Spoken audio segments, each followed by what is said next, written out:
¿En qué mundo vivimos?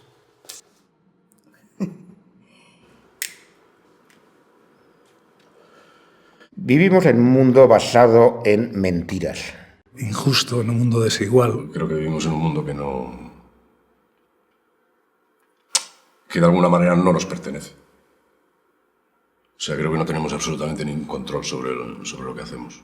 Nos hemos saltado de repente escrúpulos que tenían nuestros abuelos y nuestros padres, que eran los que nos hacían controlar o por lo menos prestar atención al prójimo. Un mundo en el que finalmente la educación social no ha servido para nada y hemos bajado la defensa. Lo que se ha dado en llamar en términos económicos el capitalismo salvaje ha florecido sin más. El todo vale, no. Y estamos en un mundo en el cual por el dinero parece que todo vale. Vivimos en un mundo, en varios mundos, pero en el mundo que me ha tocado a mí vivir es el primer mundo, que roba de otros mundos y que cada vez está peor porque estos señores y señoras de la usura, podríamos llamarlo así, pues nos están robando todo. Es el mundo resultado de una evolución del ser humano que ha declarado su incompetencia para organizarse.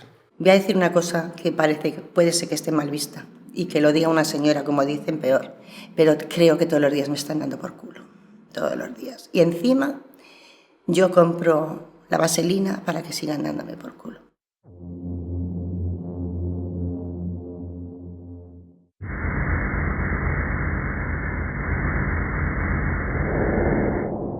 Realidad. Voracidad. Salvaje. Cáncer. Basura. Barbarie. Canibalismo. Deshonesto. Corrupción. Darwinismo. Ruina. Desequilibrio. Salvajismo. Codicia. Progreso. Sistema. Desigualdad. Asesinos. Egoísmo.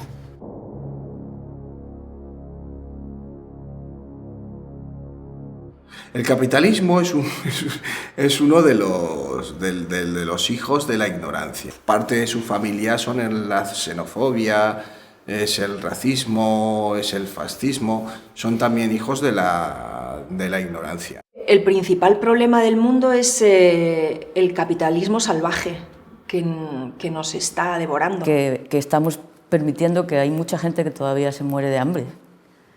Y entonces eso es inadmisible. O sea, que nosotros ahora mismo estemos muy preocupados por la crisis que estamos viviendo y hay gente y niños que se mueren a mansalva en el resto del mundo. Hay cantidad de población en el mundo que no porque no haya alimentos, sino porque no llegan a esos alimentos, y muy especialmente el agua, que en el futuro será la que provoque revoluciones. La indiferencia es el principal problema. La avaricia. La introducción de la tecnología y de la nueva sociedad que permite a muy poca gente a dirigir a todos los demás. La incapacidad que los países que conforman esto que llamamos mundo tienen para integrar políticas que permitan la regulación de una realidad que ha pillado una profundidad como en ningún otro momento, que es la realidad de la globalización financiera, y que pone en jaque a soberanías enteras y a millones y millones de seres humanos en todo el mundo. Ellos lo que pretendían con la globalización, lo que nos han estado vendiendo todo el rato es globalización, pero sobre todo de la libre circulación de sus grandes capitales, ¿no? Que no tengan fronteras ni siquiera legales ni morales. Cuando dejas todo en manos de los mercados, se convierte en la ley de la selva. Se convierte todo en un gran casino en el que 4 señores tiran los dados en una mesa y se juegan el destino y la vida de todos. A día de hoy, si una transacción del mercado financiero supone la muerte de 500.000 de personas, la van a hacer sin parpadear. Y esto es jodido, muy jodido. Asesinas. Destrucción. Guerra. Corrupción. A eliminar. Negocio. Instrumento del poder. Paleolítico. Cero.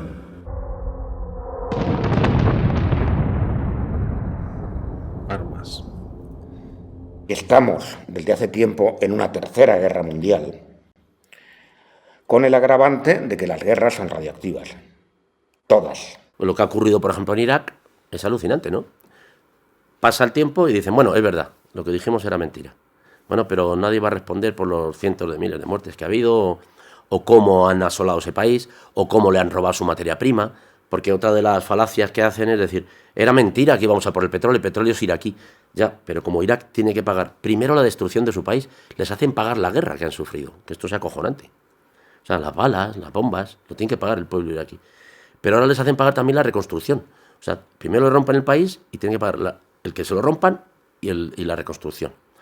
¿Cómo lo van a pagar? Con su petróleo. Las Torres Gemelas no pudieron caerse por el impacto de los aviones. Bueno, cuando sucedió esto fue una especie de pistoletazo de salida para toda una cascada de guerras que estamos viviendo ahora. La agresión potencial que existe en los grandes países capitalistas como grandes maquinarias de guerra, el hecho de que Estados Unidos sea una potencia agresiva contra los derechos del mundo y que el Estado español esté aliado al imperio americano para agredir a los pueblos del mundo, es un verdadero problema para todos los pueblos que quieren la paz.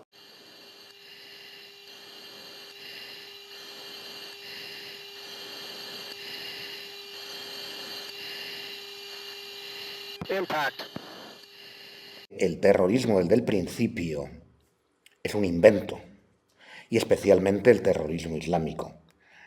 El terrorismo islámico empieza en Afganistán, cuando la CIA y los servicios secretos pakistaníes, antes de que intervenga la Unión Soviética, financian un grupo de mercenarios con dinero saudí para desestabilizar el gobierno prosoviético de Afganistán. El gobierno prosoviético de Afganistán naturalmente pide ayuda a la URSS y esa es la falsa invasión soviética. Esto no es una opinión mía. El Brzezinski, que en aquella época era el asesor del presidente Carter, lo reconoció. La intervención de la CIA es previa a la intervención de la Unión Soviética. Y lo dice en una frase que es muy significativa: atrajimos a los rusos a la trampa afgana.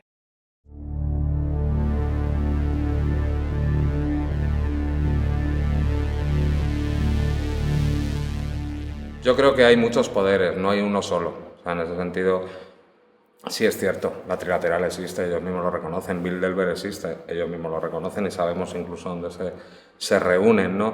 Pero no es un solo poder, si fuera un solo poder ya estaríamos absolutamente dominados. En la foto de las Azores eran tres, ¿no? Bush, Blair y Aznar. Y se ignora siempre a Durão Barroso, que es otro de los que montó la guerra de Irak y que es el responsable ahora de la Comunidad Europea, que esto es gravísimo y por eso nunca le sacan en la foto.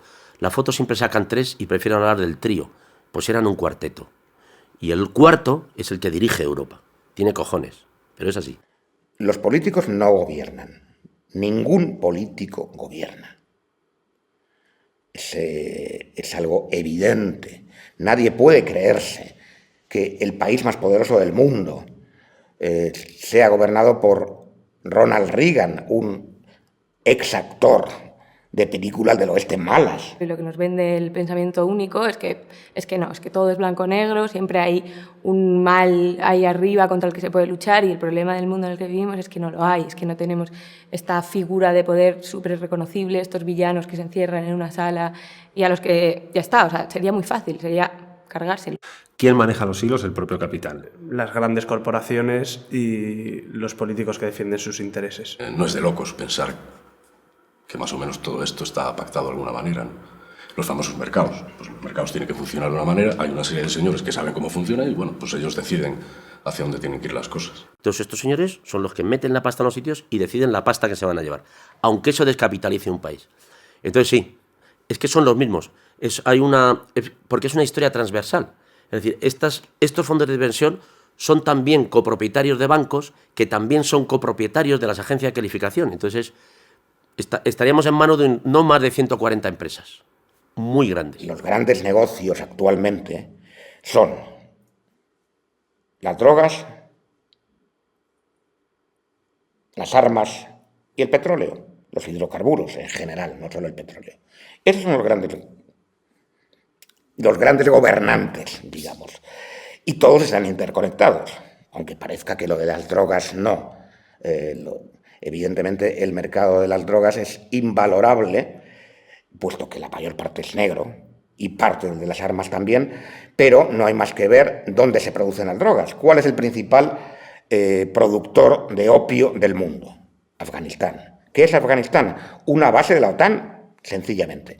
¿Cuál es el principal productor de cocaína del mundo? Colombia. ¿Qué es Colombia? 7 bases norteamericanas. Nadie puede creerse que haya una guerra contra las drogas simplemente con estos datos. El ser humano es oportunista y hay gente más oportunista que otros. Y los más oportunistas, los más listos, los más sin pudor también y sin vergüenza han conseguido llegar antes de los demás a estas nuevas tecnologías que controlan el poder. Entonces, un Berlusconi en Italia que ha podido, utilizando la televisión, que es la penúltima nueva tecnología, porque ahora hay más nuevo, pero ha controlado las mentes italianas en muchas maneras diferentes, incluso en su propia sexualidad, porque ha sido el más listo y el más veloz a entender el poder de la televisión. Yo creo que es gente que tiene todo el dinero del mundo y lo único que les falta es más poder. Quieren aglutinar más poder, más poder, más poder, lo quieren manejar todo. Cobardía. Humano. Sensación. Parálisis. Control. Bloqueo. Excusa. Mal compañero. Necesario. Desconocido. Valor. Terror de Estado. Creado artificialmente.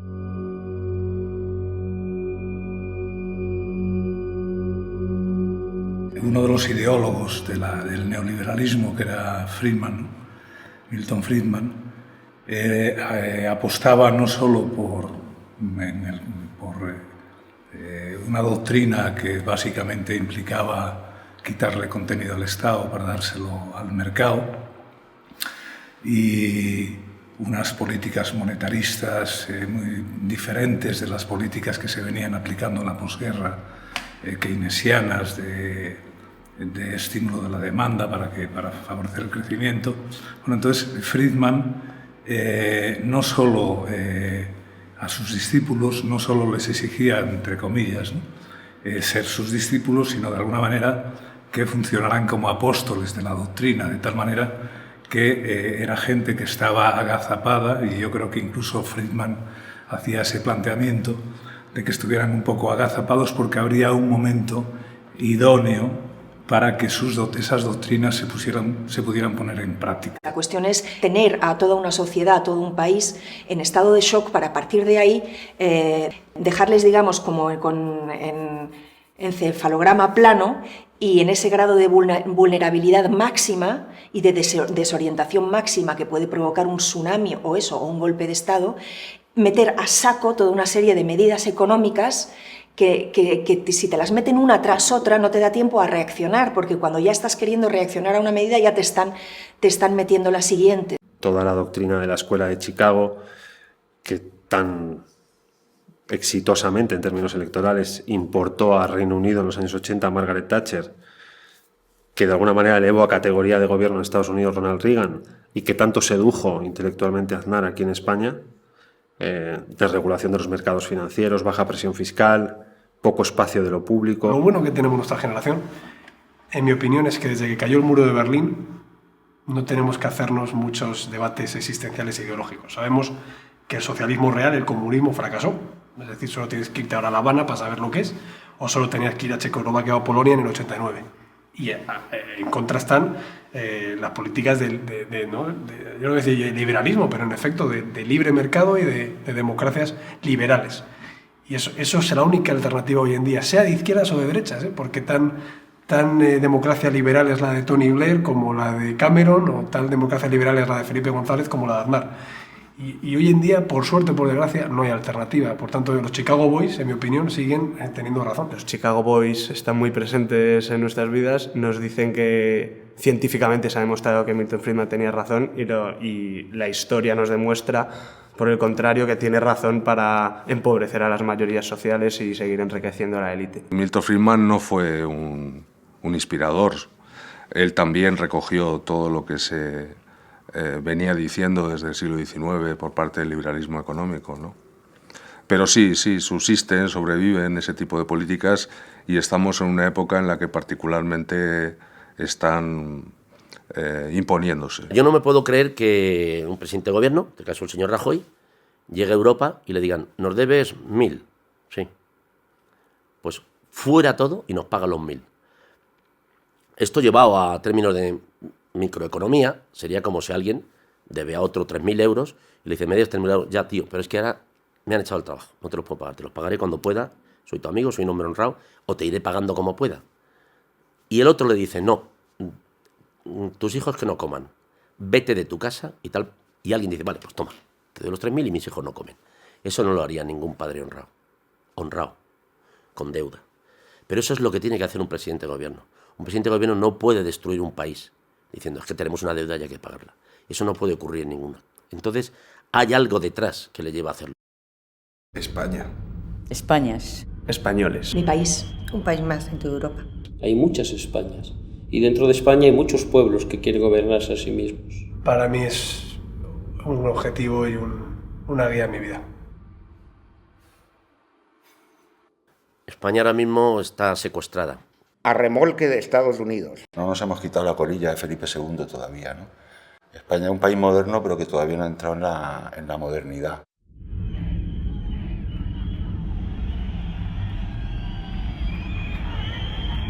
Primero nos trataron de convencer de que éramos primer mundo. En las relaciones con América Latina he visto muchas relaciones muy apestosas por la idea esta, somos primer mundo y estáis viniendo aquí a vivir con nosotros y nosotros os protegemos y no sé qué. Primero ese nosotros era ya la primera mentira, ¿no? No me siento nosotros con los que produjeron los GAL. Por ejemplo, no me siento nosotros con los que están haciendo la explotación del hombre por el hombre y aprovechando este tipo de cosas en el sentido económico. Mi sensación es que está como a las puertas de una especie de hora de la verdad otra vez, ¿no? Que las decisiones que tomemos en la locura en la que estamos, digo locura de crisis, de coyuntura de crisis, en el momento tan aparentemente difícil que estamos viviendo, van a determinar claramente la forma de vida de al menos una o dos generaciones de ciudadanos en este país, ¿no? Se han hecho mal las cosas. La política ha fallado, ha habido malos políticos que han dilapidado un país que iba como un tiro y ahora pues va mal. Hay que hacer mucho. Ya se ha hecho bastante en este año, pero hay que seguir acometiendo reformas. Están recortando por todos los lados, están exprimiendo a los que tienen, no, a los que no tienen. A los que tienen los están favoreciendo. De los mayores problemas en España es el bipartidismo y la corrupción. Aquí se había logrado la conquista de una serie de libertades y derechos que hacían al caso a un Estado parcialmente de fachada democrática. Y los últimos 4 o 5 años de crisis económica, social y política, han deteriorado la situación hasta convertir esto en un verdadero frente de batalla contra el derecho al trabajo, contra el derecho a la salud, contra todos los derechos de la población. Como cada vez teníamos un poquito más, ya no éramos el obrero, que está la señora que está fregando, sino ya aspirabas a un puesto un poquito más alto. Ya los sueldos un poquito más altos, ya podías acceder a tener una vivienda, un coche, obviamente, ya no eran Mercedes, o sea, no eran 600, ahora puedes aspirar a un coche, incluso casi hasta un Mercedes. Entonces, la gente se ha conformado con ir aspirando a eso. Siempre se dice que crecer es mejor que decrecer, se lleva mejor, ¿no? Estamos decreciendo y estamos retrocediendo 20, 30 años. No hay un solo ciudadano en el planeta que decida sus posibilidades. Sus posibilidades las decide el mercado o los bancos. Pues la segunda historia que se han inventado gorda, que es cojonuda, es la de que el estar endeudado es un delito del ciudadano, cuando este sistema está basado en el endeudamiento. Si la gente no se endeuda y si el propio sistema no se endeuda, no puede funcionar. La gente que invirtió dinero en cualquier cosa ya la tienes en la calle, o con las preferentes o con cualquier otra cosa, están hechos polvo. Y luego no hay perspectiva de trabajo de nada. Ahora creo que nos lo están quitando todo. O sea, estamos viendo un momento absoluto de retroceso, ¿no? Ya no hay ese contrapeso que suponía la Unión Soviética en esa lógica de Guerra Fría y por lo tanto lo que se dedican ahora mismo, no hay enemigo, esa globalización, ese nuevo mundo, pues es quitar todas las conquistas que tenían que dar precisamente para mantener una paz social. Ahora mismo pienso que tienen un pensamiento oligárquico, yo digo feudal, pero realmente no es feudal porque no se ha pegado a la tierra, ¿no? Con propiedad, pero sí como una vuelta al antiguo régimen, ¿no? Una aristocracia, en este caso financiera, de grandes empresas, una poca gente que les haga sus negocios, sus fuerzas y cuerpos de seguridad del Estado para defender todo este tipo de cosas, y luego una serie de masa de población que vamos a estar entre la precariedad absoluta, o sea, en el paro o buscándonos la vida. Ese es el futuro. Podríamos decir que quien decide sobre nuestros asuntos más inmediatos es una aleación de poderes, que es la Troika, formada por el Fondo Monetario, por el Banco Europeo, dependiente de las finanzas alemanas y de la Unión Europea, que nadie ha elegido. Por tanto, si hablamos de democracia como el gobierno del pueblo, esto no tiene que ver nada con el gobierno del pueblo. Evidentemente hay gente que se está aprovechando de esta crisis. La gran banca y las grandes empresas transnacionales. Los empresarios, los familiares de aquellos que se dedican sistemáticamente a recortar y seguramente tienen nombres y apellidos. Hay una cosa que han inventado que se llaman agencias de calificación, que son las que deciden si un país va a ser rico o va a ser pobre, si un país va a depender de otro o no, que son Standard & Poor's, Moody's y tal, hay 3. Entonces nadie ha preguntado nunca, porque parece que estos señores son árbitros neutrales, como los del fútbol. Un señor que hay ahí que decide lo que falta y lo que no. Y así, todos eligen ese arbitraje supuestamente neutral. Pero nadie pregunta nunca, pero estas sociedades, ¿quién es el dueño? Porque estas sociedades cobran. Son como las auditoras, que cuando entran en un sitio, pues no te hacen una auditoría y cobran por hacerlo. Pero estos tienen dueño, pues tienen dueño. Y resulta que los dueños de estas agencias de calificación son los mismos que los de los fondos de inversión. Y esto es una cosa que no te dicen. Dices, oiga, entonces lo que se quiere decir es que hay sociedades que meten su dinero en España y deciden lo que España les tiene que pagar. Es decir, el que les tenga que pagar un 2% o un 14% que puede arruinar al país, a hipotecarlo para siempre, lo decide la propia gente que mete el dinero. Y ahí está la gran estafa. Ahora creo que hemos llegado ya al punto en el que ya la gente, o sea, la ciudadanía está realmente aterrorizada. Aterrorizada por el siguiente paso, porque el siguiente paso ya es el abismo, es caída libre, ¿no? Para un porcentaje de población muy, muy alto. Teatro. Transformar. Humanidad. Ciudadanía. Lo que rige la vida. Necesaria. Necesario. Imprescindible. Un reto. Un instrumento. Ojalá. Con mayúsculas. Corrupción. Engaño. Maquiavelo. Mierda.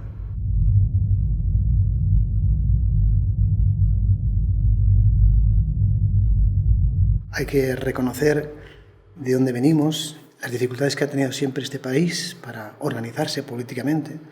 Hay que darse cuenta que siempre hemos estado luchando contra la violencia, contra la fuerza. Hace 2 días que estábamos luchando contra gente que porque no compartías su opinión política te pegaban un tiro en la nuca. Cuando Franco muere, aquí quedan muchísimos millones de franquistas. Que claro, entienden que es injusto y que lo que había ocurrido era injusto. Pero aquí veníamos de un páramo intelectual y político brutal. Entonces, todas esas personas, cuando llega la democracia, achantan y dicen, joder, pues habrá que tragar con esto. El primer presidente del país, que es elegido democráticamente, que es Suárez, era el ministro secretario general del movimiento. Es decir, que era el que hasta que fue presidente estaba a cargo del partido fascista español, que se llamaba el Movimiento, era el partido fascista español. ¿Qué quiero decir con esto? Que la población, aunque dentro de la democracia, queda ahí, está por ahí, en ese fascismo ideológico, en social, el franquismo. Esto, claro, de esto, estamos con Franco todavía, izquierda, derecha, la gente tiende mucho a hacer así, que estas cosas no existen.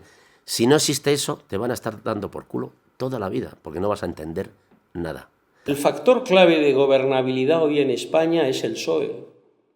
El PP es un grupo de camarillas vinculadas al interés, vinculadas a la prevaricación, al robo de Estado. El partido que ha asegurado durante años y años la gobernabilidad del Estado ha sido el PSOE. Y el PSOE se hunde. Se hunde como consecuencia de la política que ha realizado, porque recibía el apoyo de la mayoría social para que gobernara a su favor y traicionaba ese mandato, traicionaba ese voto y lo convertía en apoyo a la minoría de banqueros y especuladores, en apoyo a la monarquía franquista. Hay gente que representa partidos progresistas o que está en la línea de decir, no, estoy en la comisión o en el Ministerio de Trabajo aquí en Madrid, que no sabe dónde está el polígono como Calleja, no saben lo que es Fuenlabrada. No lo saben. No saben lo que es Pinto, no saben lo que es Móstoles. Y sin embargo, están dentro de las listas y van de progres. ¿Qué han hecho? Pues desde los 12 años o 15, 17, cuando echaron la matrícula en la facultad y a la vez la echaron en el partido, en las juventudes del partido. Y han ido pedaleando con un palo. Con un palo solamente por el gusto de meterlo en el radio del que tenían al lado para verle caer, solamente por eso. Entonces, claro, te encuentras a un montón de gente, de políticos, sí, con una formación universitaria estupenda como nunca la había habido antes, pero con una desafección y una falta de realidad de los problemas de la gente brutal. Cuando tú te coges un listado y estás viendo qué políticos han sido ministros y dónde están ahora, en qué empresas, dices, pero ¿de qué estamos hablando? Pero ¿cómo vamos a saber cómo funciona la factura de la luz si ahora están todos en Unión Fenosa? ¿Qué estamos haciendo? ¿Digo Unión Fenosa o el resto? ¿No? Si es que da igual, Endesa, la que sea. Es que si luego les dan allí trabajo y les meten de consejeros y se ponen a ganar ¿cuántos? 20.000, 30.000, 50.000, 120.000 por consejero. ¿Qué dices? ¿Pero tú qué aconsejas? O sea, vamos a ver. Claro, ¿cómo no van a ser? Claro. Es que no pueden intentar cambiar el sistema porque forman parte de él. Lo que tiene una gran importancia es la traición de nuestros partidos de izquierda. Eso tiene una gran importancia en la población. Lo que la gente normal resiente es cómo es posible que Carrillo fuera tan amigo del rey, o cómo es posible que Felipe González trabaje para uno de los hombres más ricos del mundo. Me viene siempre a la memoria un chiste, creo que era del Roto, una viñeta del Roto, que salía un tipo oscuro con un maletín y decía, todos los políticos son iguales. Y una persona me decía, eso es lo que a ti te gustaría. No todos son iguales, ¿no?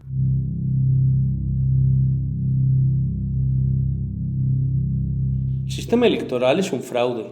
Aquí un voto de una persona de Zamora o de Valladolid vale 15 veces el voto de una persona de Madrid o de Barcelona. El voto de un señor que vota a Izquierda Unida vale la cuarta parte del voto de un señor que vota al PP o al PSOE. El sistema electoral en este país se montó para que ningún grupo de izquierda pudiera llegar a tener grandes cuotas de poder.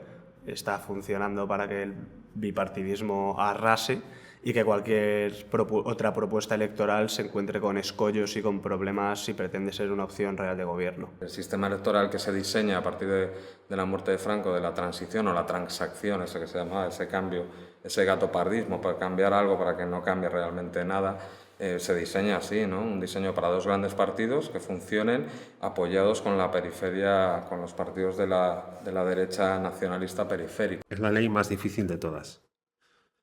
La más difícil de todas. La nuestra es perfecta, no.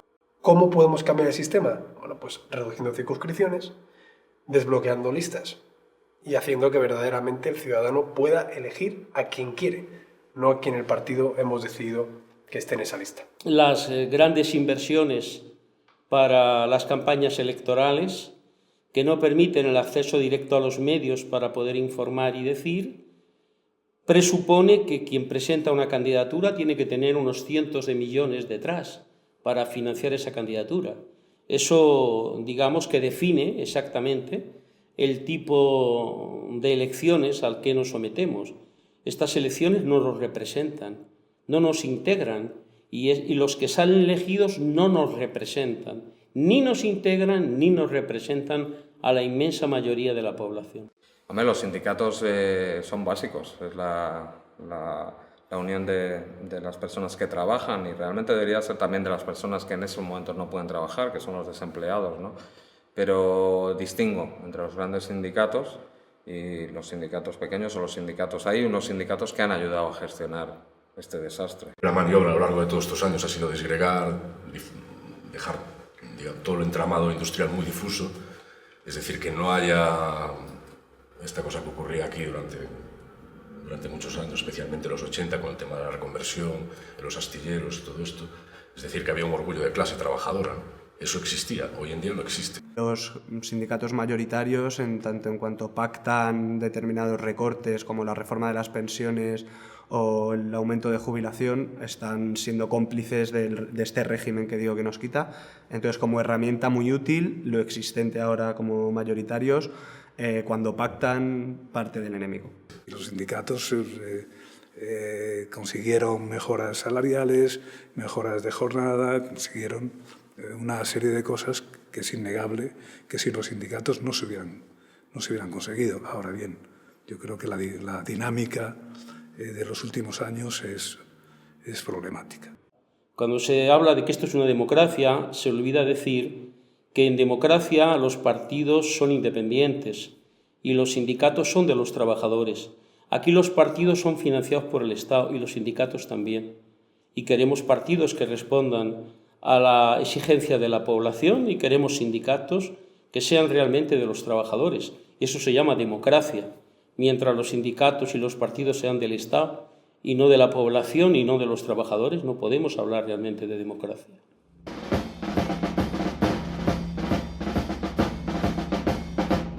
Yo creo que la monarquía juega un papel fundamental y que aún tiene que jugar un papel fundamental. Aquí no ha habido elecciones al rey.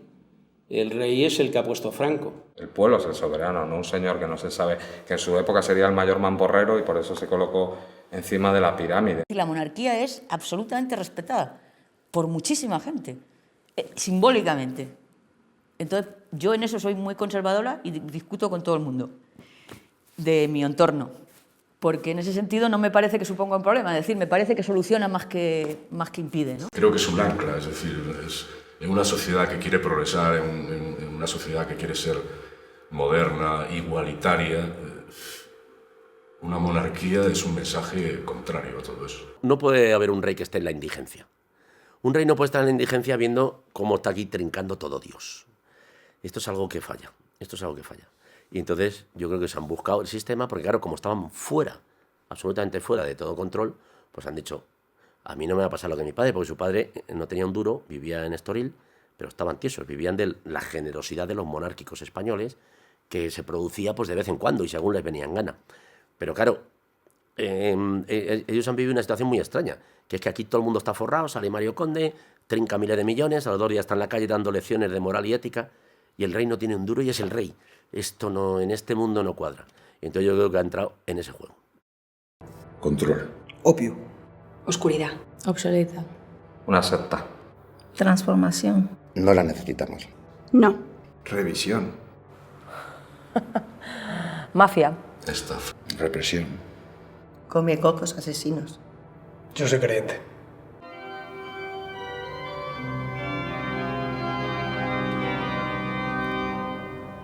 Iglesia.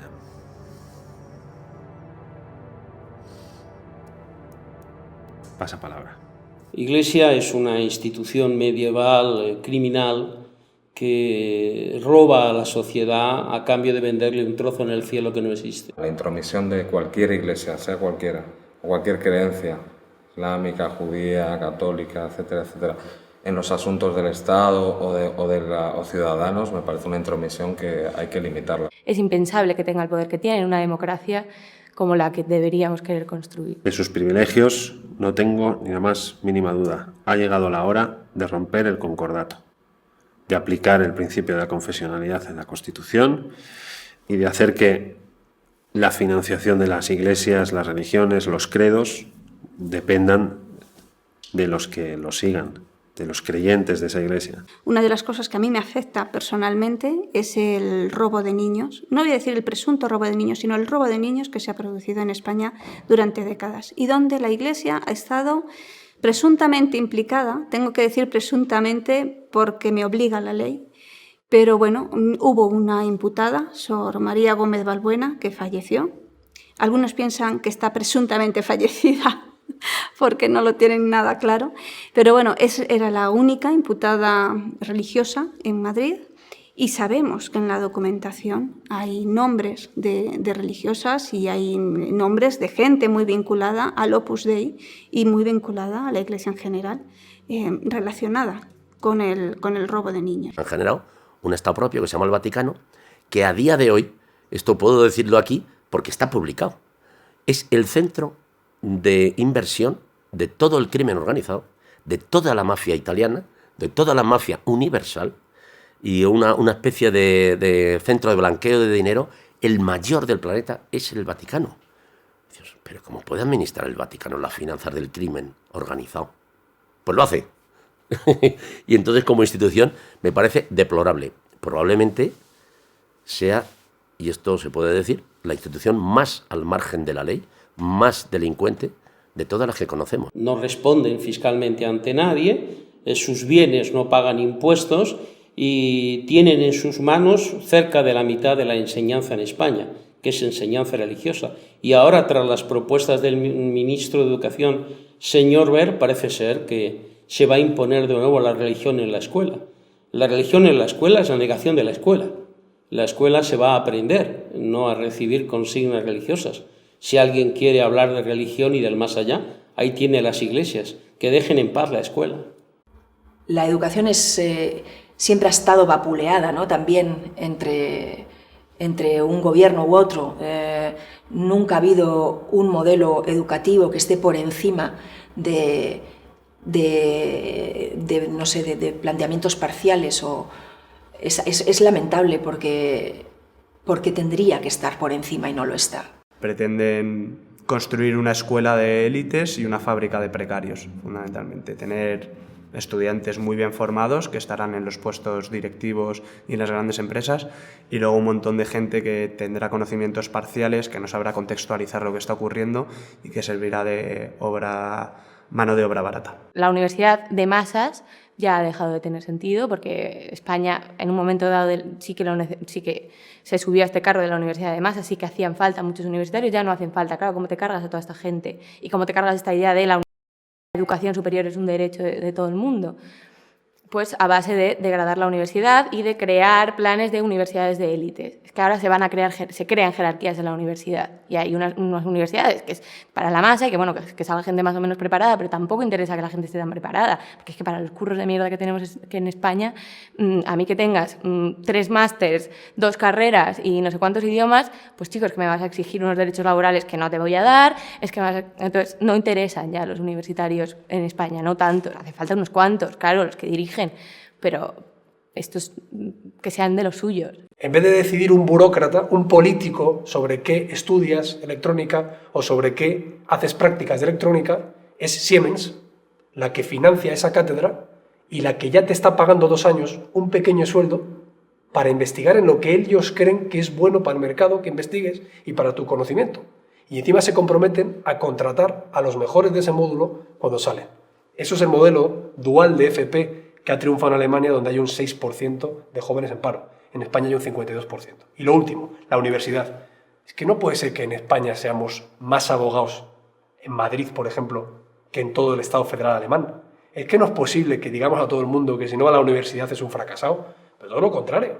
La universidad tiene que ser algo para quien tenga una vocación específica universitaria, no por defecto ir a la universidad. Por un lado, lo están convirtiendo en un negocio, ¿no?, como es la sanidad, y por otro lado, además, están formando personas que serán incapaces de tener un criterio. En el otro lado tenemos el método finlandés, Finlandia, que está a la cabeza de la educación, y ahí, en primer lugar, el profesorado, la carrera de magisterio, es la carrera más prestigiosa, donde casi nadie puede entrar. En segundo lugar, cuando un alumno va mal en el colegio, lo primero que se plantea el profesor es qué estoy haciendo mal, que no le estoy siendo capaz de que aprenda, ¿no? Con lo cual, reevalúan su forma de enseñar y adaptándose al individuo, ¿no? Aquí es al revés. Quieren mediocres, quieren gente que vaya bien para no tener que preocuparse de ellos, y a los que van mal lo desatienden y ya pues... No podemos dejar que la educación sea para las élites, no, de eso nada. ¿Tiene que ser solo para una élite o qué hago yo para estar en la élite? El problema es que en esta etapa, en esta época que nos ha tocado, donde somos tremendamente individualistas o se nos fomenta el individualismo, hay un tanto por ciento muy elevado que se ha decantado en resolver la pregunta de ¿qué hago yo para estar en la élite? La educación pública es fundamental, y si no garantizamos ese derecho, que es el de la igualdad de oportunidades, todo lo demás que hemos hablado es mentira. Esto de la democracia y tal, todo eso es mentira. Todo eso es mentira cuando tú tienes un pueblo sometido a la marginación y otro que se está educando en la élite para administrar a esa basura que es la gente de abajo.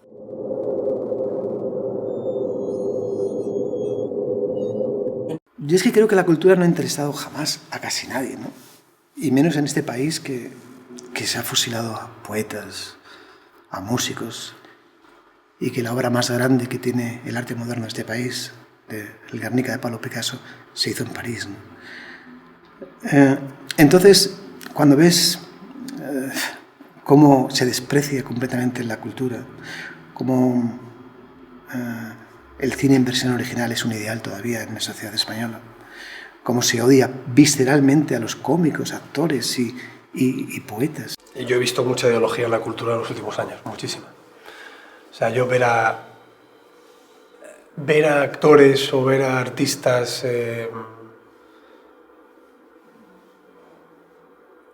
encarnando o diciendo que encarnan o representan a alguien para criticar a gobiernos de un signo o de otro, a mí me produce mucha tristeza. La cultura hace ciudadanos críticos, forma ciudadanos libres, y es algo que no es muy cómodo para una sociedad como la nuestra, donde es mejor tenernos como consumidores, aborregados, con miedo. Y la cultura sacude conciencias e invita a la reflexión y a cuestionarse el orden establecido. Los actores, por poner un ejemplo que está constantemente perseguido, a los que desde los medios de comunicación se les ha llamado titiriteros proetarras, cosa que aprovecho aquí para denunciar, no dicen nada que no digan los ciudadanos. Cuando hablan de las hipotecas, no dicen ninguna barbaridad que no digan los ciudadanos, que no digan los médicos, que no digan los ingenieros, que no digan los curantes, que no diga cualquiera que está en este mundo. Dicen lo mismo. Lo que pasa es que tú cállate porque tu voz tiene repercusión. Y nos echas a la gente encima. Y esto es lo que quieren evitar, que la gente tenga la libertad de expresarse. Y los actores les mandan callar. Si tú eres bueno, no vas a tener problema, y si eres malo, te vamos a fundir. Yo creo que hay un castigo muy claro por parte de este gobierno, por razones obvias, es decir, hay unas cosas que en el pasado les sentaron muy mal y evidentemente no tienen ningún reparo en cargarnos ahí y decir, bueno, pues estas cosas, toda esta chorrada nunca más, y todo esto en la guerra y tal, os lo vais a comer con patatas y ahora os vamos a poner las cosas muy difíciles.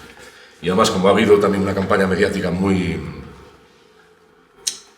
concienzuda para criminalizar una serie de actitudes.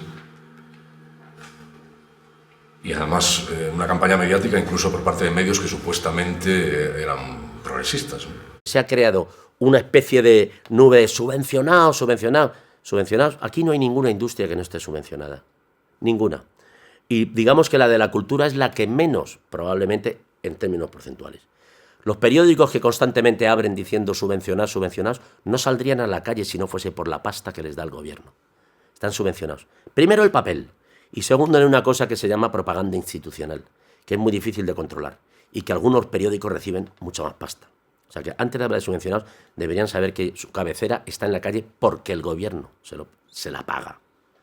No trabajan con el libre mercado que ellos predican, ni de coña. El arte necesita también hambre, y necesita luchar, es un arte que está todo acomodado y todo fácil y todo, en mi opinión, muere. La gente en el mundo de la cultura nos hemos creído un poco toda esta cosa del estado del bienestar y todo esto, y esto al final, bueno, yo creo que acaba corrompiendo de alguna manera. Nos instalamos en un discurso que es muy amable y muy tranquilo, y aunque hagamos lo que creemos que es manifestaciones artísticas de compromiso social y todo esto, creo que al final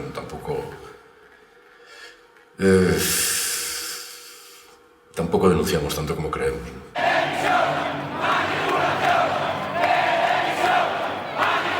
Yo creo que hay libertad de expresión, es decir, que tú puedes decir lo que quieras, básicamente lo que te salga de los cojones, pero no va a salir en ningún lado. Tú puedes decir lo que tú quieras, no creo que venga nadie a detenerte por expresar tus opiniones. Ahora, la diferencia está en el eco de esa opinión, ¿no?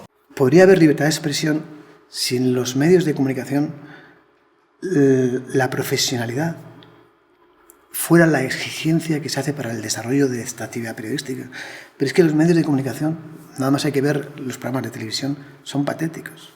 O sea, lo que hay es prácticamente casi golpe de Estado. O sea, que programas basura es casi como una acción armada. O sea, es lo peor que puede ocurrir. no es que no haya libertad de expresión, es que no hay interés en que haya un periodismo profesional libre e independiente, porque eso significa que no son buenos vasallos. Y lo que quieren los medios de comunicación son buenos soldados, buenos vasallos que digan, que sean fieles a la publicidad y a la propaganda.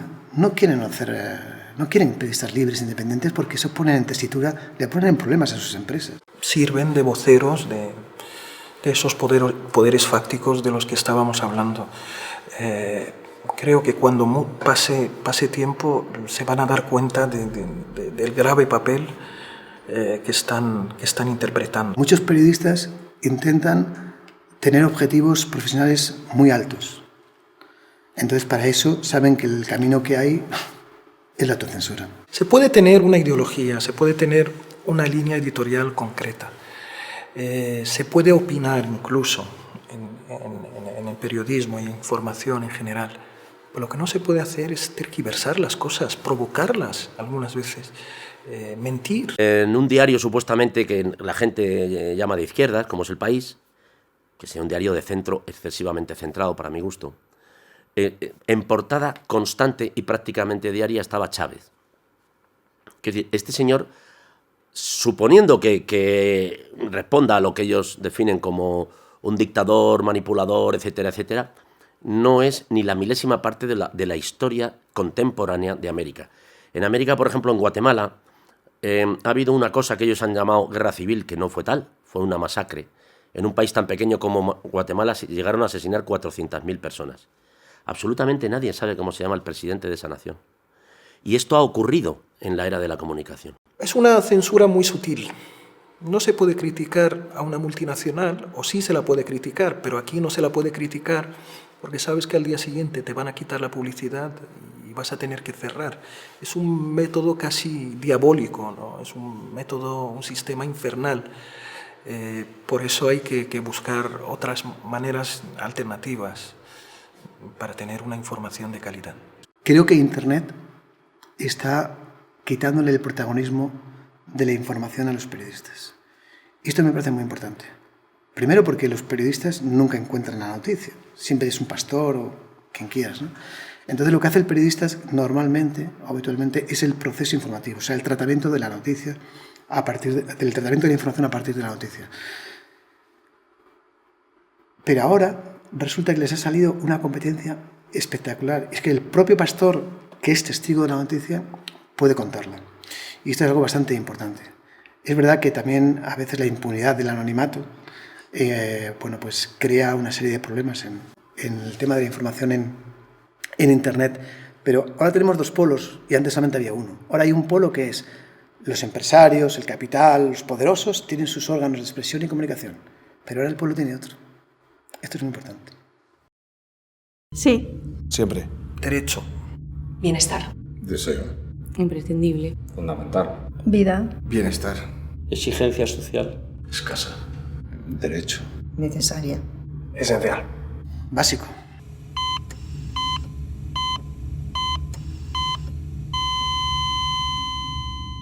La salud es una cosa muy importante, no es un privilegio la salud, ¿eh?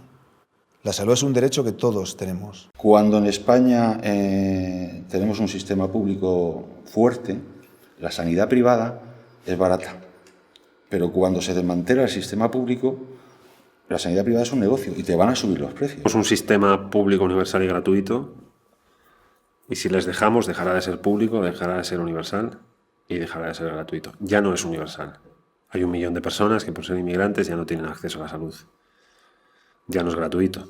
Hay copagos farmacéuticos para las personas jubiladas, hay copagos de transporte, hay copagos para algunos tratamientos específicos y la velocidad en que lo público lo están convirtiendo en privado es espectacular, ¿no? Como en España se llega siempre atrasado a los problemas, entonces lo que es novedad aquí en España, hay que privatizar todo, ha sido hecho hace 20 años en Estados Unidos y se ve que no funciona. Es curioso ver cómo todas estas empresas que se están quedando con el sector de la salud y tal, como muchos de sus propietarios, dirigentes y tal, están relacionados con personas del gobierno. Eso me llama poderosamente la atención. ¿Esto de Capio quién coño es? Porque, por ejemplo, hay una salida que los ciudadanos siempre tienen. Que es decir, bueno, pues si yo no estoy de acuerdo con que estos señores se queden con mi sanidad, voy a ver qué sociedades hay detrás, qué empresas, y a lo mejor les hago un boicot. Y al día siguiente ya se retiran. Esto sería un arma. Pero ¿qué pasa? Cuando tú te pones a ver quién está en Capio, descubres que no hay nadie. Capio es una empresa sanitaria, vamos, de gestión sanitaria, creo, que gestiona varios hospitales y me imagino que como Ruber o como USP o como hospitales de Madrid. Se beneficia Capio, fundamentalmente, al menos en Madrid, y pues quienes han montado empresas privadas para hacer de lo que es un derecho un negocio. Me parece de una enorme responsabilidad que en nuestro país ponga la sanidad en manos de un ente desconocido que si mañana, por poner un ejemplo, les diera por hacer una gran estafa mandándolo a todo a tomar por culo y quedarse con la pasta, no habría nada que hacer, porque no hay nadie detrás. Es un gran fantasma que lo único que está cogiendo son cientos de millones de euros de nuestra sanidad y llevarlos a un paraíso fiscal. Y a cambio están administrando, si quieren, la sanidad de este país. Pero si no quieren, no hay nada que hacer porque no les puedes perseguir judicialmente. Entonces la gran pregunta es, ¿por qué la administración pública pone en manos de fantasmas supuestamente al margen de la ley? No digo que sean ilegales, pero que no están dentro de la ley, la salud de la ciudadanía. Esto es una gran incógnita. Yo sí creo, tengo una teoría, porque ellos están detrás también. Pongámonos en el caso, que yo no lo creo, que estas empresas fueran muy malas, muy malas, muy malas y solo quisieran enriquecerse a nuestra costa. Pongamos en ese caso, que hay gente que lo ha dicho. Bien, totalmente falso. Pero es que aún así estarían encantados de hacerte más y mejores tratamientos. La gente dice, no, estas empresas privadas te van a tratar peor o no te van a hacer endoscopias o no te van a hacer ecografía para que no pierdan dinero. Todo lo contrario. Si su contrato dice cada prueba que usted hagan, cobra. Pues si fueran tan malos, que repito que no lo son, dirían, bueno, pues a este señor que le duele el estómago, le hago una ecografía, le hago una radiografía, no van a hacerlo, porque en el fondo son más eficientes. El secreto de toda gestión privada es la competencia. Eso es un robo a mano armada. Eso es un robo a mano armada. Ninguna empresa tiene como interés perder dinero. Si la gente no está enferma, o se enferma menos, que es lo que a nosotros, como gente, como personas, nos interesa, la industria médica pierde dinero. Hay menos enfermos. Por lo tanto, la industria médica, hasta un niño puede entenderlo, está interesada en que cada vez haya más enfermos. Y cuando no los hay, se los inventa. Teníais probablemente uno o probablemente el mejor sistema sanitario del mundo y están yendo por él. Es una exigencia, es una conquista que vamos a defender frente a las privatizaciones.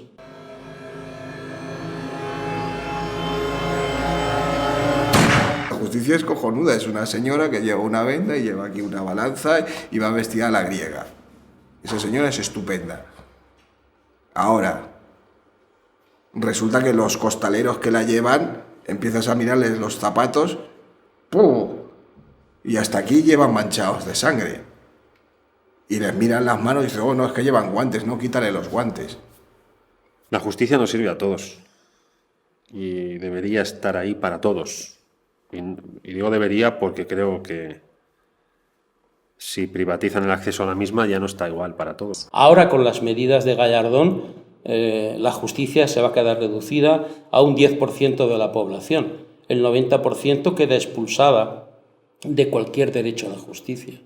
La justicia siempre favorecerá a los que puedan pagársela y el ciudadano con pocos recursos o ninguno está cada vez más desamparado. Hay una justicia para ricos y una justicia para pobres. ¿Cómo se puede llamar justicia? Que un juez autorice un desahucio y que no meta en la cárcel a todos los implicados en la trama Gürtel. Quiero decir, ¿qué está pasando en España con la justicia? En España hay todavía enterrados cientos de miles de personas que fueron asesinadas sin juicio, asesinadas sin justicia, simplemente asesinadas para que el terror que trataban de establecer contra la población se pudiera imponer.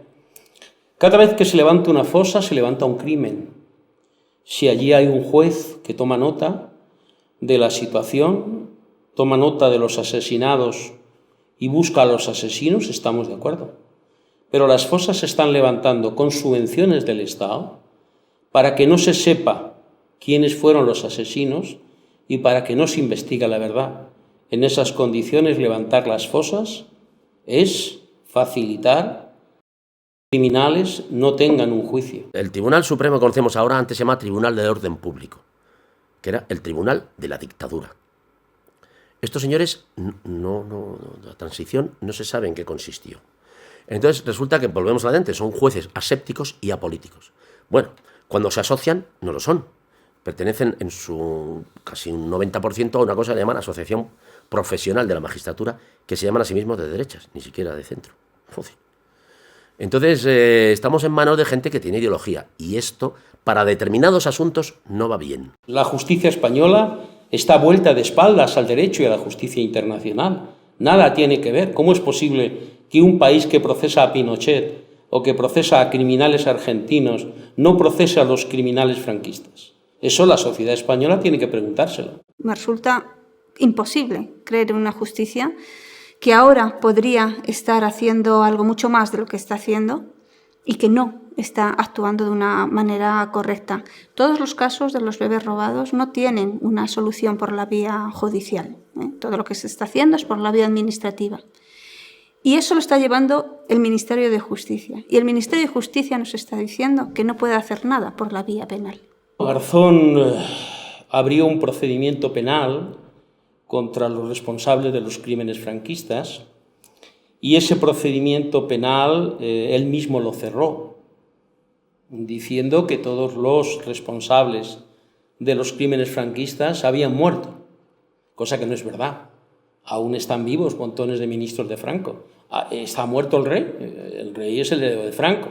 Es decir, que Garzón equivocó plenamente su posibilidad de enjuiciar los crímenes franquistas, de tal manera que nos hemos visto obligados a presentar una querella internacional en Argentina contra los responsables de los crímenes franquistas, porque en España no hay derecho, no hay posibilidad alguna de que ningún juzgado de ninguna instancia pueda acoger una exigencia de procesamiento de los franquistas. Entonces, ¿qué tipo de justicia es la que tenemos? No, yo no confío, y por eso precisamente hemos dado un paso y nos hemos ido más allá del charco y estamos dentro de la querella argentina, dentro de la justicia universal, que parece ser que es lo único que nos puede ayudar cuando estos delitos sean tipificados, por fin, como delitos de lesa humanidad, como sí lo hace la justicia universal y como sí lo hacen todos los convenios internacionales y donde se hace en todos los países que firman los convenios internacionales. España lo firmó y no lo está haciendo. Esa es mi creencia en la justicia, el tener que marcharme fuera para que se produzca. Nuestra ley de leyes, que es la Constitución, reconoce el derecho al trabajo. Hay 6 millones largos de parados. Reconoce el derecho a la vivienda. Todos los días cientos de familias son expulsadas de su casa. Esa es la ley. ¿Y cuál es la aplicación de esa justicia? Fiscales, jueces dicen no estar conformes con la aplicación de esa ley, pero ellos siguen haciendo esa justicia. La justicia de los bancos, la justicia del desahucio.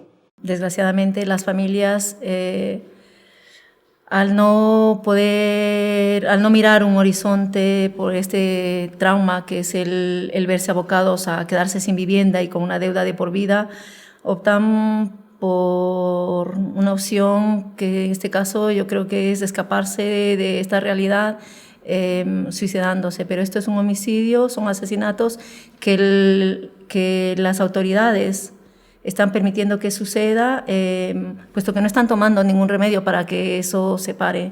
Entonces, sí, yo lo considero asesinatos. La gran preocupación del gobierno es que dice que les acosan. O sea, se está suicidando gente, están echando gente de sus casas, están dando palizas a los que defiendan a los que echan de sus casas, pero la gran preocupación del gobierno es que se ven señalados. Desde la plataforma de afectados por la hipoteca, como afectados, queremos que se cambie y se modifique esta ley. Es decir, que la dación en pago no sea una buena voluntad o buenas prácticas de los bancos o las entidades financieras, sino que sea por ley que todo el mundo tenga derecho a acogerse a esta medida. La dación en pago tampoco creo que sea la solución, Creo que es la última opción. Yo creo que la solución consiste básicamente en que las personas que atraviesan por un momento de dificultad, por ejemplo, porque se van al paro y durante un periodo de tiempo no pueden pagar su hipoteca, no pierdan la casa. Yo no creo que para esa gente, para una persona en esa situación, entregar la casa sea una solución. Creo que es la última opción. El sistema, en el momento que, por ejemplo, a ti te está dejando sin una vivienda digna y le está dando tu casa a un banco que lo va a tener cerrado, va a tener tu casa cerrada, no la quiere absolutamente para nada, porque encima ahora no tiene valor, el valor que él pensaba y que te ha engañado, ¿no? El banco te engaña con el valor y luego además te lo quita y luego sigues pagando, ¿no?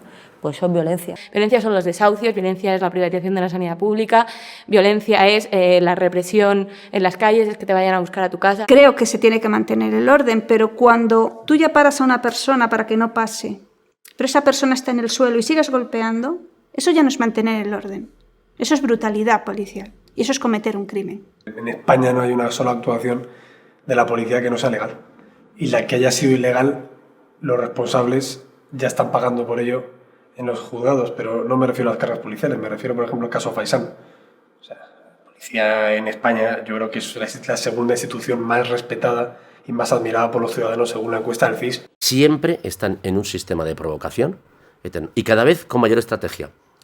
En una de las concentraciones, escuché a un policía contarlo en la radio, diciendo que no tenía pie ni cabeza lo que estaba ocurriendo, en el sentido de que habían colocado, donde se suponía que iba a estar el grueso de la concentración, coches de policía completamente desprotegidos y salpicados entre la gente. ¿Para qué? Pues para que llegue un listo y le meta gasolina y entonces ya puedan inflar a 500.000. No existe otra explicación. A mí esas actitudes de provocación sistemática, o como lo definía un mozo de escuadra en un tuit, cuánto hijo de puta junto yo sin poder matarlos a hostias, pues eso para mí pues sería un poquito el paradigma de lo que está ocurriendo, ¿no? Y me parece dramático, que no ocurra nada. ¿Qué mensaje está mandando el gobierno del señor Rajoy? Defendedme, que podéis hacer lo que queráis. Podéis torturar, podéis pegar o podéis disparar. Aún así, habiendo dicho esto, pienso que no toda la policía es igual. Lo que pasa es que por corporativismo no se denuncia, ¿no? Entonces yo me gustaría que se empezara a denunciar pues, a estos señores, porque el día que aquí las cosas estén un poco más complicadas, ¿qué van a hacer? Los señores de la unidad de intervención policial son fuerzas especiales, llevan pistola todo. Fuerzas especiales, tanto las unidades militares como las unidades policiales, son gente que están acostumbrados a actuar en condiciones adversas, soportar mucha tensión, pero que tienen que tener el entrenamiento para limitar el daño. Y esto para que lo entienda alguien. La seguridad, por ejemplo, de un presidente de un gobierno o del rey, si tiene una amenaza, están entrenados para disparar a la amenaza, no para liarse a tiros. Se puede contener el orden público sin generar más desorden, o se puede ir a buscar el desorden. Es una cuestión de decisiones, y eso es una decisión que toman mandos políticos que deciden sobre el papel y el funcionamiento y las actuaciones de la Policía Nacional y de los cuerpos y fuerzas de seguridad del Estado, ¿no? Si hay un control de tráfico de la Guardia Civil, el 80% de las veces me van a parar a mí. O sea, que depende de las directrices. Claro, que ese señor que es antidisturbios, que tiene un sueldo X al que le han quitado la paga y determinados privilegios que ha tenido la función pública, ahora se va a ver en esa tesitura de decir, salgo del furgón a pegar, o a mí ¿por qué me mandan salir del furgón a pegar?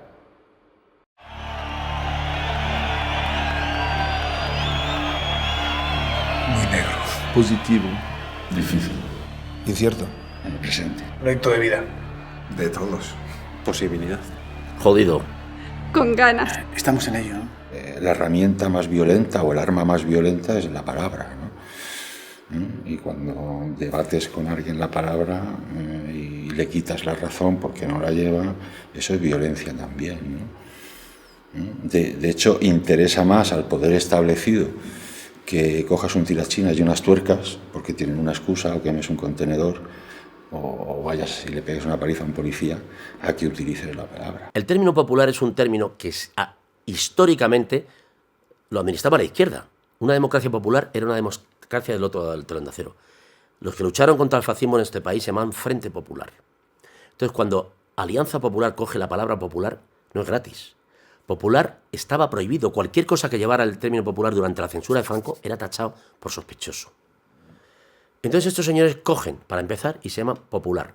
Cogen el nombre de los que hicieron la guerra contra Franco. O sea, los de Franco cogen el nombre del enemigo. Te digo porque esto que parece una gilipollez es muy importante. A partir de ahí empieza todo. Se llaman liberales. Liberal era un insulto en la España de Franco. Como alguien llamara liberal a otro, él estaba cagado, porque lo siguiente podía ser la cárcel. Ahora se llaman liberales. No, los liberales luchaban contra los conservadores. Los liberales son los que hicieron la Constitución de Cádiz contra la tiranía.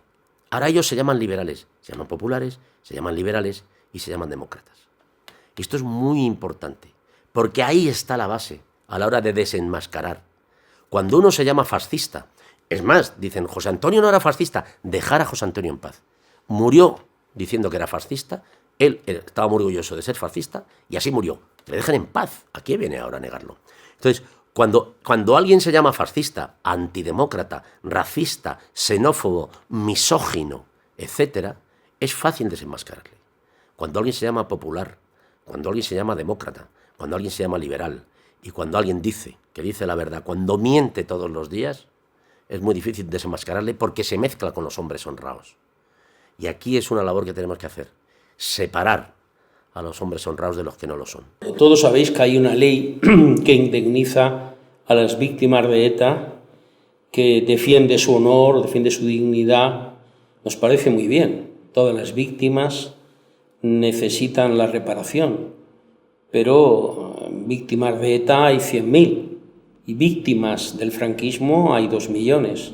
Lo que pedimos es la igualdad de derechos, que las víctimas del franquismo gocen de los mismos derechos que les han sido otorgados a las víctimas de ETA. Solamente la igualdad ante la ley. Nosotros formamos parte de la memoria, pero yo y tú y todos los que estamos aquí, ¿no?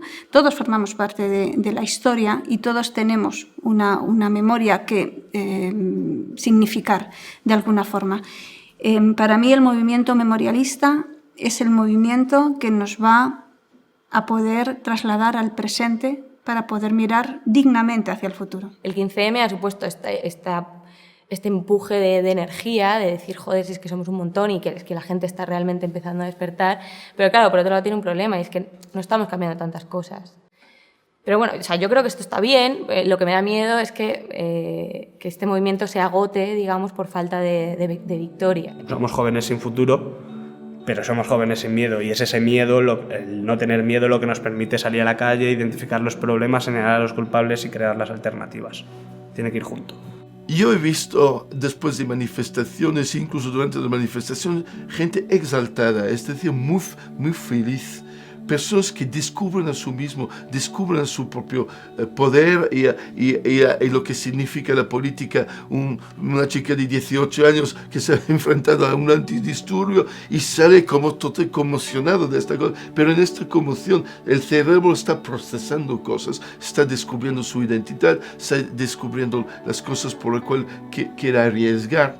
Y de la misma manera que yo digo, a nivel de arte hay que arriesgar algo para hacer algo, yo creo que mucha gente de la generación del 15M frente a los antidisturbios están arriesgando algo, quizás no la muerte, pero arriesgando algo, un ojo o un brazo roto, o pasar 3 meses en cárcel, o tener problemas a pagar las multas que le van a caer. Y todo esto es fecundo y creativo a nivel político, hace pensar, hace entender cómo funciona el poder y mira, toda la gente de 15M que yo conozco, todos, no miran la televisión, no ven los informativos, están solo por las redes y solo por la internet. Y entonces ya gente como Berlusconi han perdido el poder sobre la gente del 15M porque no miran en sus televisiones. Los publicistas también ya han perdido, no miran las publicidades, son más sabios, no son manipulados. Entonces, una nueva generación, no son muchos, a lo mejor 3 o 4% de la población, 5% ponemos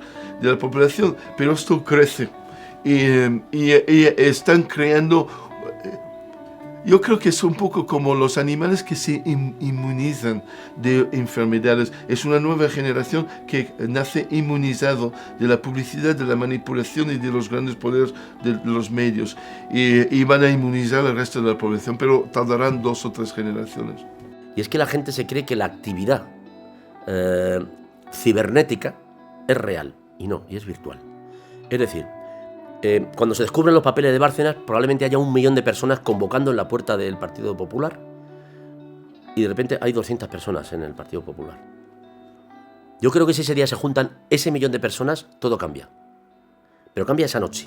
Hay una determinada parte de la población que está con esta complacencia, que está con esta actitud, si no resignada, si bueno, vamos a ver qué ocurre. Eso lo que hace es que separe muchísimo la actividad social, pero también hace que la violencia se contenga. Todos los ejemplos de solidaridad entre los individuos y entre las sociedades sistemáticamente se ocultan con la ideología de que el hombre es un lobo para el hombre. El miedo es una herramienta súper útil por parte de la élite para tenernos quietos, en casa, callados, discutiendo más en el sofá que en la calle. Y lo interesante sería que el miedo cambiase de bando. No podemos esperar a que salga a lo mejor un Cid campeador. No, es que somos nosotros. Nosotros, es la revolución, es decir, es el ser individuo dentro de una masa. Eso no implica que tú pierdas tu individualidad. Eres parte del grupo y te puedes realizar dentro del grupo. El motor de la evolución es la cooperación. Y esa cooperación empieza en la historia de la vida.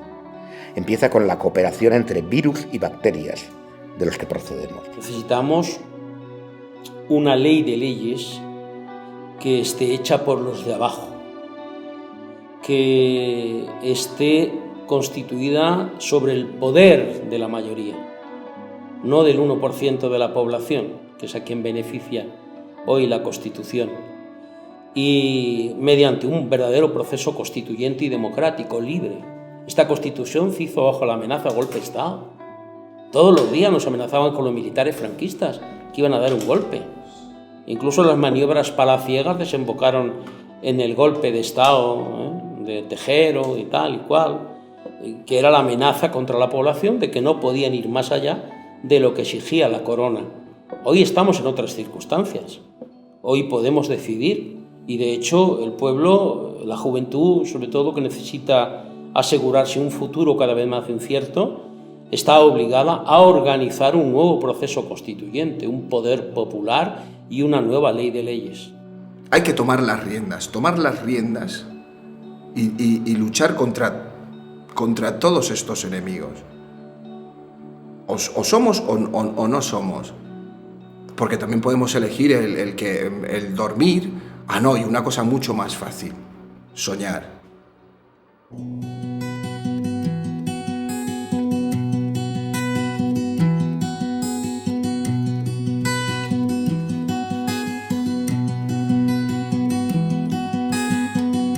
Her fate was sealed since she was born.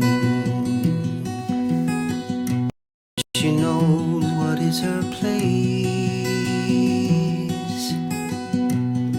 but her eyes have a different look, and her soul became a rebel. She's the owner of her life.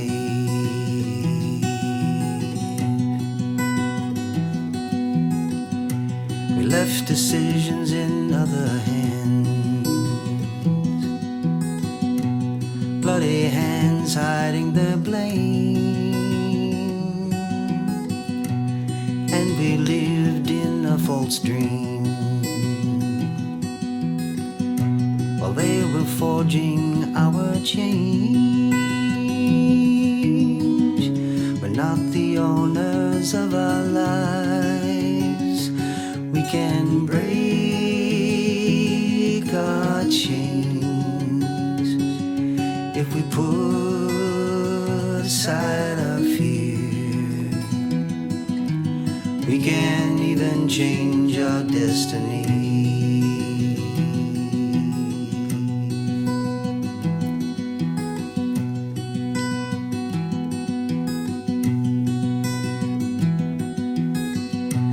They have changed the meaning of the words, disguising their intentions. Can a wolf be a pack of a fact? It's time to face the domination, to be the owners of our lives.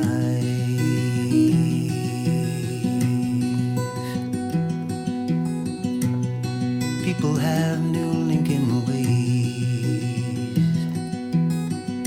and we can see the winds of change. Take the fear away from us. Let's just walk together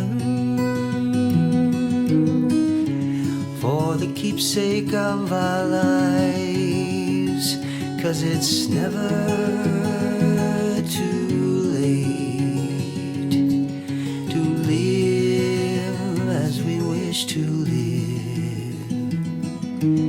No one is too old to get their dreams. No one is too old to get their